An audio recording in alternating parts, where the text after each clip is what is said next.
אם גם לכם בא בשולחן החג שלכם כתף טלה ממולט, כן, תקשיבו טוב, בקישואים ממולאים ועלי גפן ממולאים, ויש פה חגיגת ממולאים של ממולאים, זה מאוד מאוד פשוט, מכינים את הערוב, הבשר, בערך 3 דקות של עבודה, ואז מתחילים לגלגל. תגלגלו.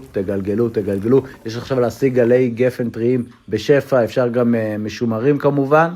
אני אלוף העולם בגלגולים, זה ידוע. הנה, ככה ממש, ככה, זה יופי, אפילו בעיניים עצומות אני עושה את זה. דבר נוסף שיש לעשות זה לרוקן קישואים, משימה מאוד פשוטה, אם יש לכם כף פריזן, ואז עם שק זילוף ממלאים אותם באותה תערובת של המילוי. השורש למלא פה, היא מלא, כמה פעמים אמרתי למלא, היא מלא.